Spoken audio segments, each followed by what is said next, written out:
I didn't respond that day. But 1 week later, the entire company was questioning his lies. His cologne smelled different that Tuesday. That was the first thing I noticed. Strange, right? A story that big beginning with a scent. But sometimes the mind catches small things first. The heart understands later. I was making coffee in the break room when Ethan walked past me.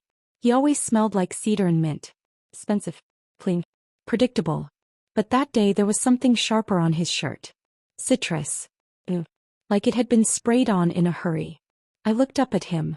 He didn't look back at me. That was it. At the time I didn't think much of it. Or maybe I did and just ignored it. I already had enough going on in my life. The kitchen faucet had been leaking for 3 days. It was my turn for carpool duty to Sophie's soccer practice. And grocery bills. Honestly, every week it felt like milk had turned into a luxury item. I live in a small town in Ohio. The kind of neighborhood where maple trees line every driveway and every other house has a white picket fence, even if the paint is peeling off.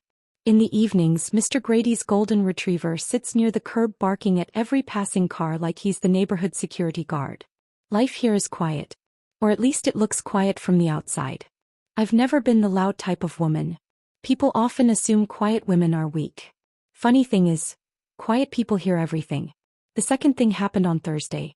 I was walking back from the accounting floor when I noticed the conference room door slightly open.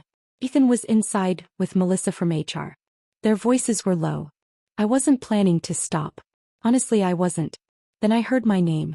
She missed the timeline, Ethan was saying. Melissa asked, "Do you have proof?" "Not yet," he replied. "But I'm working on it." I stopped for 1 second. Just one. Then I kept walking at a completely normal pace like I hadn't heard anything at all. When I got home, Sophie was sitting at the dining table doing math homework. "You okay?" she asked. I grabbed juice from the fridge. "Yeah, just tired." "You sure?" I said I'm fine. She went quiet. Kids know when to stop asking questions. That night I opened my laptop again. Just to check. Ethan and I had been working on the same client account for 2 months. He handled the presentations. I handled the actual data and reports. Typical. I opened folders. Checked timestamps. Read through email chains. And then I found the third thing. A deleted draft. Ethan had accidentally left it in the shared drive. It was my report, word for word. Except the author name had been changed. I stared at the screen for a long time. My heart didn't break. Funny enough, I wasn't even angry right away. It was more like a cold kind of clarity. Like the final piece of a puzzle sliding into place. I said nothing. The next day at the office, Ethan acted exactly the same as always. Laughing with people. Confident. He even stopped by my desk. "You get my edits?" he asked. I looked at him. "Yeah," I said. I saw everything. For a split second, something flickered in his eyes. Then the smile came back. Great. That was his mistake. He thought I would react immediately. Go to HR. Argue. Maybe cry. Said I waited. Monday was the company-wide quarterly meeting. Everyone was there. Coffee cups, fake smiles, fluorescent lights. The usual corporate circus.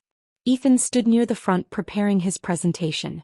Quietly, I handed my laptop to Daniel from IT. "Can you pull up the archived files from March?" I asked softly. He looked confused. "Right now. Please." Daniel was a good guy. Divorced, always wearing wrinkled shirts, always eating stale donuts in the break room. He didn't ask questions. The meeting started. Ethan confidently clicked through the slides. The same numbers. The same strategy. My strategy. Then Daniel's voice interrupted. Sorry to interrupt." The room went silent. The screen changed. Archived metadata appeared. Original author names. Edit history. Timestamps. My name. At first 1 or 2 people leaned forward. Then the whisper started. Ethan's face went completely blank. Wait, that's not. But nobody was really listening to him anymore. I said nothing. I didn't accuse him. I didn't make a speech. There was no dramatic moment. There were only facts. Quiet, boring, undeniable facts. After the meeting, Melissa walked over to me. "Why didn't you report this earlier?" I shrugged. I wanted to be sure. And honestly, part of me wanted him to keep walking deeper into his own lie. People become careless when they start believing they're smarter than everyone else. A week later, Ethan was placed on administrative leave. Me. I didn't accept the promotion. That's the part people never understand. I joined another company instead. Smaller office but closer to home.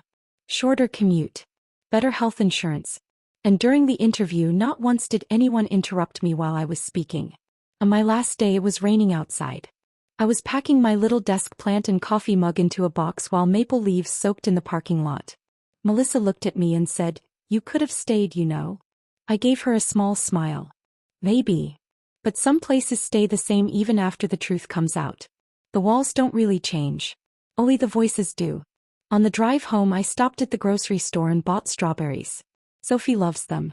The faucet was still leaking. Mr. Grady's dog was probably still barking at passing cars. And suddenly I realized something. Life doesn't always change after some huge moment of revenge. Sometimes it changes quietly. One morning you simply choose a different road. And everyone else stays behind. While you finally move forward.